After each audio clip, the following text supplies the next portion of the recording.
இந்த வீடியோவில் நம்ம என்ன பார்க்க போகிறோம் அப்படின்னு சொல்லி பார்த்தீங்கன்னா, தமிழ்நாடு ஓப்பன் யூனிவர்சிட்டியிலேருந்து வந்திருக்க அஃபிஷியல் ஜாப் ரெக்யர்மெண்ட் என்ன என்பது தான் இந்த வீடியோவில் நம்ம டீட்டெயிலாக பார்க்க போகிறோம். டோட்டலாக எத்தனை போஸ்டிங் இருக்குது அப்படின்னு சொல்லி கேட்டிங்கன்னா 8 போஸ்டிங் இருக்குது. இதில் 2 போஸ்டிங் சொல்லியிருக்காங்க. என்னென்னா register and control of examination. இந்த 2க்கும் 8 பேர் வந்து கேட்டிருக்காங்க.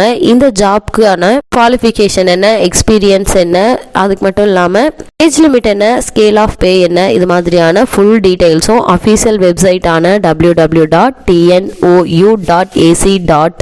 என்ற வெப்சைட்டில் இதை பற்றின ஃபுல் டீட்டெயில்ஸும் நீங்கள் வந்து தெரிஞ்சுக்கலாம். இந்த ஜாப்க்கு அப்ளை பண்ணுறதுக்கான கடைசி டேட் வந்து ஜூலை 24, 2023. அதே மாதிரி அப்ளை பண்ணும்போது நீங்கள் வந்து இன்கம்ப்ளீட்டாக பண்ணியிருந்தாலும் சரி, இல்லைனா லேட்டாக நீங்கள் கொடுத்தாலும் சரி, உங்களுடைய அப்ளிகேஷன் வந்து ரிஜெக்ட் பண்ணிடுவோம், கன்சிடர் பண்ண மாட்டோம் அப்படிங்கிறத சொல்லியிருக்காங்க. இதனால் நீங்கள் ஜூலை 24ஆம் தேதிக்குள்ளாரையே நீங்கள் எவ்வளோ சீக்கிரம் அப்ளை பண்ண முடியும், அதாவது நீங்கள் எலிஜிபிளாக இருந்தீங்க அப்படின்னா எவ்வளோ சீக்கிரம் அப்ளை பண்ண முடியுமோ அப்ளை பண்ணுறது நல்லது. இதை பற்றின முழு டீட்டெயிலுக்கு அஃபிஷியல் வெப்சைட்டான www.tnou.ac.in வெப்சைட்டில் நீங்கள் பார்த்து தெரிஞ்சுக்கலாம்.